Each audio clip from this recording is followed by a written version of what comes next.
நல்ல சமாரியன் இயேசு என்னை தேடி வந்தாரே. நல்ல சமாரியன் இயேசு என்னை தேடி வந்தாரே. கிறிஸ்துவுக்குள் பிரியமானவர்களே, வாரம் ஒரு குறுஞ்செய்தியின் தலைப்பிலே இந்த நாளுமாக மீண்டுமாக உங்களை சந்திப்பதிலே மிகுந்த மகிழ்ச்சி அடைகிறேன்.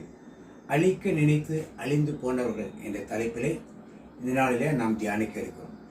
எகிப்திய மன்னன் பார்வோன், ராஜாவாக இருந்த பார்வோன் இஸ்ரேல் மக்கள் பெருகி வருவதை பார்த்து அவருடைய ஆண் பிள்ளைகளெல்லாம் கொல்லும்படி அந்த மருத்துவ சிக்கலுக்கு கட்டளையிடுகிறார். மருத்துவ சிக்கலை செய்யாத நிலையிலே அதை மறுதளித்த போது அந்த பிள்ளைகளெல்லாம் நைல் நதியில் தூக்கி போட வேண்டும் என்று கட்டளை கொடுத்து எல்லா ஆண் பிள்ளைகளும் கொல்லுவதற்கு ஒரு வழியை தேடுகிறான். ஆனால் அவன் அழிக்க நினைத்தான். ஆண்டவர் கடைசியாக 10வது வாதை எடுக்கும் பொழுது எகிப்தின் எல்லா மூத்த பிள்ளைகளையும், தலைப்பிள்ளைகள் அனைத்தையும், தலைப்பிள்ளைகள் மட்டுமல்ல மிருகங்கள் எல்லாவற்றையும் அழித்து ஒழித்தான். அதன் பிறகு செங்கடலுக்குள்ளே எகிப்திய படைகளின எல்லா ஆண்களும் உள்ளே புகுந்த பொழுது அனைவரையும் உள்ளே வைத்து அழித்தான். அழிக்க நினைத்த பார்வோனுக்கு ஆண்டவர் அழித்து காட்டி ஒரு பாடத்தை புகட்டினான். தானியேலின் நண்பர்கள் சாத்ராக், மேஷாக், ஆபேத்நேகோ என்பவர்கள் நேபுகாத்நேச்சார் மன்னன் வைத்த சிலையை வணங்க மறுத்தார்கள். வணங்க முடியாது என்று சொன்னார்கள். அதனால் நெருப்பை நெல்லாக தீமூட்டி 7 மடங்கு அதிகமாக தீமூட்டி அதிலே தூக்கி போடுவதற்கு பலசாலியான ஆட்களை எல்லாம் அழைத்து கொண்டு தூக்கி கொண்டு போனார்கள். தூக்கி கொண்டு நெருப்பில் போட சென்ற பொழுது தூக்கி கொண்டு போட சென்றவர்கள் அனைவரும் நெருப்பிலே எரிந்து அழிந்து போனார்கள். ஆனால் தூக்கி போடப்பட்ட சாத்ராக், மேஷாக், ஆபேத்நேகோ மூவரும் தூதரால் காப்பாற்றப்பட்டு நெருப்பு நெருவே உலாவிக் கொண்டிருப்பதை நேபுகாத்நேச்சார் மன்னன் பார்த்தார். தானியேல் தரியு மன்னன் காலத்திலே ஆண்டவரை மூவேளை வணங்கி கொண்டிருப்பதை பார்த்த அவன் உடனிருந்த மற்ற கவர்னர்கள், மற்ற அதிகாரிகள் அனைவரும் அரசன் தானியேல் மேல் மிகுந்த பற்றுள்ளனாக இருப்பதைக் கண்டு தானியேலை அழிப்பதற்காக மன்னனிடம் ஒரு சட்டம் கையெழுத்து வாங்கினார்.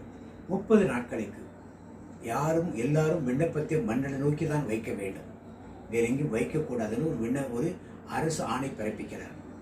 தானியேலுக்கு அது தெரிந்தும் 3 வேளையும் ஆண்டு நோக்கி விண்ணப்பத்தை வைக்கிறார். அப்படி விண்ணப்பம் வைப்பவர்களை சிங்கக்குவியில் போட வேண்டும் என்று ஒரு அரச கட்டளை ஏற்படுத்தப்பட்டது. கூடியிருந்தவர்கள் தானியேலை பழிவாங்குவதற்காக இதை செய்தார்கள். தானியேலை கொண்டு போய் குற்றம் செய்வதற்காக உள்ளே கொண்டு போய் சிங்கக்குகையில் போட்டார். ஆனால் சிங்கம் அவரை ஒன்றும் செய்யவில்லை. மறுநாள் தரியு மன்னன் காலையில் வந்து தானியேலை நோக்கி, நீ இடைவிடாமல் ஆராதிக்கிற தேவன் உன்னை காக்க வல்லவராக இருந்தாரா என்று சொல்லி அவரை மேலே தூக்கிவிட்டு யாரெல்லாம் இதுக்கு காரணமாக இருந்தார்களோ அவர்களெல்லாம் தூக்கி உள்ளே போட சிங்கங்கள் அவர்களை அடித்து நொறுக்கி சாப்பிட்டது. அழிக்க நினைத்தவர்கள் அங்கே அழிந்து போனார்கள்.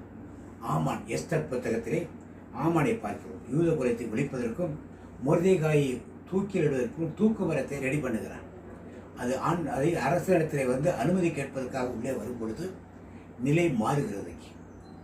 ஆமான் குற்றவாளியாக்கப்படுகிறான். எந்த தூக்கு மரத்தில் மொர்தெகாயை அழிக்க வேண்டும் என்று நினைத்தானோ அதே தூக்கு மரத்தில் ஆமான் தூக்கிலிடப்படுகிறான். அழிக்க நினைத்தவன் அழிந்து போகிறான். அதே போல அருளாளர் இயேசு கிறிஸ்துவை சிறுவில் அறிந்து அழிக்க வேண்டும் என்று பிசாசானவன் தந்திரமிட்டான். நடந்தது என்ன? அவர் மாம்ச பிரகாரமாக, இந்த சரீரப்பரமாக உடலில் அடிக்கப்பட்டதாக இருக்கலாம். ஆனால் ஆவிக்குரிய மண்டலத்திலே சாத்தானின் தலை அங்கே நசுக்கப்பட்டது. மற்றவர்களுக்கு தெரியாது, ரோமர்களுக்கு தெரியாது, யூதர்களுக்கு தெரியாது. அங்கே இருந்த பரிசுத்தவான்களுக்கு மட்டும்தான் அது தெரியும். அங்கே சாத்தானின் தலை நசுக்கப்பட்டது என்பது அங்கேதான் தெரியும். அங்கேதான் மீட்பு உண்டாயிற்று.